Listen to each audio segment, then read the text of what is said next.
పేరు కొప్పుల యాదయ్య చరికొండ. ఎన్ని సంవత్సరాల నుంచి ఉంటున్నాడు? నేను 10 years. సో ఎట్లుంది మల్కాజ్గిరి ఎలక్షన్లు వచ్చినాయి, ఎవరు గెలిచేటట్టున్నారు? మల్కాజ్గిరి పరిస్థితి ఈజీ రాజేంద్ర విజయం పక్కా పక్కా అవుతుంది. ఆయన హుజురాబాద్ లో ఎమ్మెల్యేగా గెలవలేడు, ఎంపీకి ఏం గెలుస్తుంది ఇక చూడు అట్లా అంటే మరి రాహుల్ గాంధీ కూడా అక్కడ అమేతులు అక్కడ ఆయన పోటీ చేసి ఆయన కూడా ఓడి కేరళ గెలిచాడు. గెలుపుపోటీ పక్కకెట్టు మోడీ చేసిన అభివృద్ధి కార్యక్రమాలకి ప్రజలు ఆకర్షితులు అవుతారు, ఓటు చేస్తారు, పక్క ఈటల రాజేంద్ర గెలుస్తాడు. మోదీ ఏం అభివృద్ధి చేయలేడు, ఓకే బ్లాక్ మనీ ఇంకా రాలేరు అని అంటారు. బ్లాక్ మనీ అంటే ఆయన అన్నాడు ఏమన్నాడు, బ్లాక్ మనీ ఉంది ఒక్కొక్క మనిషికి 15 తీసుకొచ్చి పంచితే 15 లక్షల చొప్పున వస్తుంది అన్నాడు. కానీ తెచ్చి నేను ఇస్తా మీ అకౌంట్ వేస్తాను అనేది అది తప్పుడు ప్రచారం. అది కరెక్ట్. తెలంగాణ చూసుకుంటే కాంగ్రెస్ పార్టీ అధికారంలో ఉంది, అయితే మేమే గెలుస్తామని చెప్పేసి కాంగ్రెస్ పార్టీ అంటుంది. ఇక చూడ ఎవరు దీవం వాళ్ళవి. ఇప్పుడు ఎట్లుంటది అంటే యుద్ధానికి వద్దాం, నేనే గెలిచాను నువ్వు అనుకుంటావు, నేనే గెలిచాను ఆడ అనుకుంటాడు. యుద్ధంలో విజయంలో మరణం వద్దా ప్రజల చేతులు ఉంటది అంతే. వస్తాడా మళ్ళీ ఈటల రాజేంద్ర ఎప్పుడైనా వస్తున్నా అంటే ఇక ప్రచారానికి? మొన్న వచ్చింది కదా. వ్యక్తిత్వం మంచిది, ఖచ్చితంగా విన్ అవుతాడు, డోకలేదు పక్కా. అంటే లాస్ట్ టైం చూసుకుంటే రేవంత్ రెడ్డిని గెలిపించారు మీరు కాంగ్రెస్ నుంచి, సో ఈసారి నన్ను గెలిపించినట్టు మా కాంగ్రెస్ సునీత మహేందర్ రెడ్డినే గెలిపియండి అని రేవంత్ రెడ్డి అంటాడు. ఇక చూడాలి ఎవరి అభిప్రాయం వాళ్ళది. రేవంత్ రెడ్డి నేను గెలిచాను ఆయన అంటాడు, నేను గెలిచాను ఈయన అంటాడు. ఏంటంటే మోడీ యొక్క చేసిన అభివృద్ధి కార్యక్రమాలకు ప్రజలు ఆకర్షితులు అవుతారు, ఓటు చేస్తారు, పక్క ఈటల రాజేంద్ర గెలిచారు. తెలంగాణ 10 సీట్లు వీఐపీ కన్ఫామ్ వస్తాయి. బీఆర్ఎస్ ఇప్పుడు కోలుకోదు, దానికి జ్వరం పట్టింది. ఇక ఆయన బెంగాల్ కథంలో పడ్డాడు. ఆయన చేసిన కుంభకోణాలకే ఆయనకు శత్రువు అయింది. ఒక ఎమ్మెల్యే కూడా దగ్గర రాని కూడా ఫామ్ హౌస్ లో ఉండాడు. అది చేసిన దొరల కంటే ఎక్కువ చేసిండు. ఆయన దొర కదా, ఆయనకే చుట్టుకుంది. లేదు కారు కొన్ని వద్దు, షెడ్యూల్ ఉంది, రిపేరింగ్ అవుతుంది, మళ్ళీ వస్తుంది బయటికి అని అంటారు. ఆ షెడ్ కాదు గిట్ కాదు, టైర్ గిరా అని ఎక్కడ చెత్త పుట్టాడు పోయింది అవుతుంది అంతే సంగతి. ఇప్పుడు బిడ్డలు ఇప్పించుకోవాలి ఈ కారు సంగతి చెప్పేసారు. కానీ కావాలని మోడీ చేసిండ లోపలకి అది ఈడి ఎవరు చేసా అది చేస్తారు. మోడీ ఏం చేస్తాడే, మోడీ వేయించిండ ఎలక్షన్ లో. ఇక చూడు ఆడలేక పాత గజ్జాలు అన్నట్టు ఈయన చేసింది కాబట్టి ఈయనకి చుట్టుకున్నది. మోడీ ఏం చేయించాడే, మోడీ ఏం చేయించాడు? మోడీకి పిల్లలు దేశ ప్రజలే ఆయనకు, ఆయన ఇంటి కుటుంబం. మోడీ పక్క. కానీ ఏడ మళ్ళీ కవిత ఉంటే మళ్ళీ ఏడ గెలుస్తా ఎంపీగా అని చెప్పేసి కావాలని లోపల వేసి ఇచ్చిరని బీఆర్ఎస్ వాళ్ళు అంటారు. ఇప్పుడు కవిత కరెక్టేనా, ద్రౌపది కంటే మంచి ఆయన. మరి జైలు ఎందుకైందే, జైలు ఎందుకైంది? ఇందిరా కుంభకోణం చేసింది. మరి 3,000 కోట్లు తిన్నానంట, నాకైతే సరిగ్గా తెలియదు అంటారు. మరి ఆ పైసలు ప్రజల సొత్తు దుర్వినియోగం చేసానికి జైలు అయింది. ఒక అనుమానించి సరదా చేస్తారా ఢిల్లీ పోయి చేస్తారా? అది ఇక చూడ తప్పు చేసావు, నేను తప్పు చేశాను అంటాడా? అదే కదా, ఆ తప్పు ఆడు కప్పిపుచ్చుకుంటాడు అంతే కదా.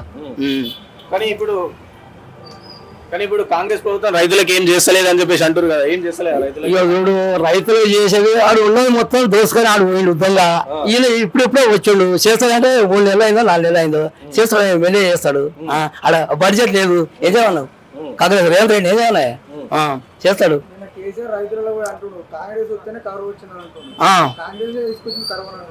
మరి కాంగ్రెస్ వస్తేనే కరువు వచ్చినా, కర్ణాటకలో నీళ్ళు తాగనీక నీళ్ళు కూడా లేవు. అప్పుడేం చేసింది? కర్ణాటకలో కాంగ్రెస్ ఉంది కదా, అప్పుడేం చేసిన దేశవ్యాప్తంగా కరువు ఉంది. ఒక ఈ కర్ణాటకలో ఇక్కడనే కాదు కదా. అదే అతివృష్టి అనావృష్టి అనేది వస్తుంటాయి పోతుంటాయి. ఆ కాంగ్రెస్ వచ్చింది కరువు కేసీఆర్ చేసిండు. ఎట్లా చేసిండు? ఉల్లకాడికి దోసక తిన్నాడు, పైసలు లేకున్నాయి, మొత్తం లూటి చేసిండు, అద్దరు గడ్డ ఇచ్చాడు. లేదు మేము డ్యాములు కట్టించినా, మేము నీళ్ళు మంచిగా ఉండే, కరెంట్ మంచిగా వచ్చింది. ఇప్పుడు నీళ్ళు లేవు, ఏం లేవు, కరెంట్ లేవు అంటారు. కరెంటు మంచిగా ఉంది, డ్యాములు కట్టిస్తే ఇల్లు కడితే 2 ఏళ్ళు 3 ఏళ్ళు పడుతుంది. 30, 70, 80 గేట్లు 3 ఏళ్ళ కడితే అడగడమే. ఆయన ఏళ్ళ సఖా చేసిండు. ఎట్లా పోతుంది? ఎట్లా పోతుంది? కొత్తింటి కడతాడు, పిల్లలు వేసి కూలుతాడా? ఎట్లా కడతాది?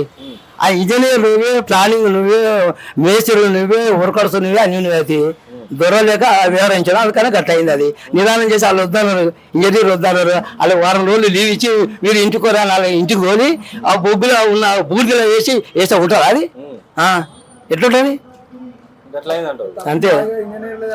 ఎవరు ఇప్పుడు కూడా ఆయన కొప్పున్నోడు ఎక్కడ ఏమో చక్కనే అవుతుంది. ఆయన ఉన్నాడు కొప్పు ఇక్కడ కూడా ఇక్కడ ఇంటికెళ్ళి ఆయన ఎక్కడ చక్కగా కొట్టదు కదా.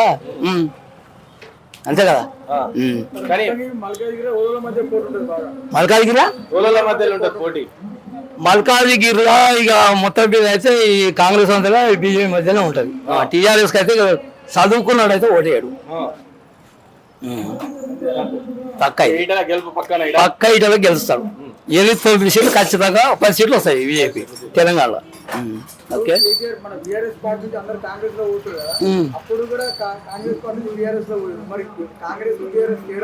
మరి ఆయన వైపు గుణపడే కదా. అప్పుడు కాంగ్రెస్ టీఆర్ఎస్ లో తీసుకోడు కదా.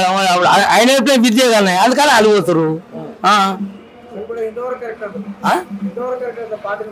ఇక కూడా వాళ్ళ ప్రయోజనాల కోసం వాళ్ళు ప్రజలకు సేవ చేయాలని కాదు, అలా అక్రమంగా ఆస్తులు సంపాదించుకొని అది కూడబెట్టుకొని బయటికి వెళ్ళకుండా వాళ్ళు ఏ గవర్నమెంట్ ఉంటే ఆ గవర్నమెంట్ కొనసాగితే ఆస్తులు కాపాడుకొని తప్ప వేరే లేదు ఆడ. అంతే. ఇక ఏడికి ఇక పోతాడు. లక్షల కోట్లు ఎందుకోడు, దేంట్లోకైనా వస్తాడా.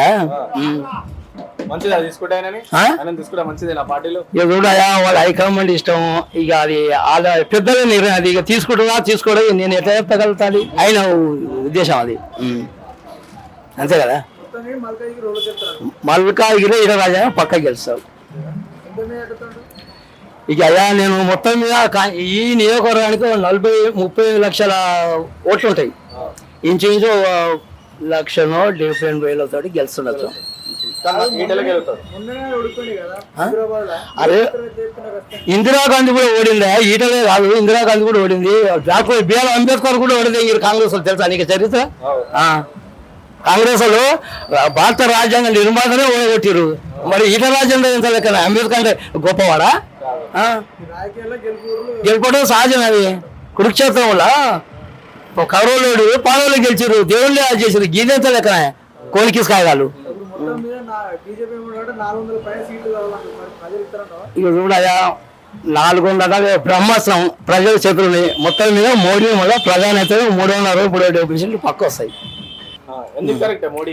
అరే అవునా, కరోనా టైంలో ఇదే కేసీఆర్ ఉదాహరణ చెప్తున్నా. ఇదే కేసీఆర్ ఎన్నో పండుకోడు. కరోనా టైంలో మోడీ 8 డోసులు తయారు చేసింది తెలుసా?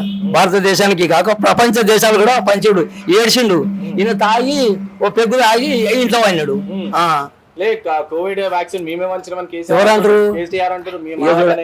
ప్రజల సెంట్రల్ తెచ్చింది. వాళ్ళు తెచ్చిన స్కీములు ఈయన ఇష్టానుసారంగా వాడుకోడు. వాళ్ళు ఏదో చేశారు, పేరు మార్చుడు. నేనే ఇచ్చిన నాకు గొప్ప చెప్తాను కానీ ప్రజలంతా గమనిస్తున్నారు. అందుకనే మన కర్రు కాల్చి ఆశ పెట్టారు కేసీఆర్. ఇంకా నేనే నాయకుడిని లెక్క అంటాడు. ఇక అంటాడు తిన్నాడు. ఇక తిన్న పనం వేడుకోతుంది. ఇక ముద్దు తిన్న పనం మూలలు ఇక అంటే గట్టి ఉంటది కదా. ఎవరు ప్రజలు తప్పు చేస్తారా? ఓటేసిన తప్పు చేస్తాడా? నాయకులు తప్పు చేస్తేనే ప్రజలు తీర్మానం చేస్తారు. ప్రజలే ఇక కూడా పాలిచ్చేది ఆయన చేసినట్టు కానీ ఇతరులు నిండే కరెక్ట్ కాదు అది. మళ్ళీ ఇప్పుడు ఎంపీలో మళ్ళీ గెలుస్తాం మేము, మళ్ళీ వస్తుంది మా పార్టీ అంటారు. వాళ్ళకి ఒక్కటి వస్తే మహాగగనం. ఒక్కటి వస్తుంది 17 సీట్లు కదా, ఒక్కటి వస్తుంది. దడుచేడు వేస్తే వస్తుంది, తెలుగు వాళ్ళు వేస్తే రాదు.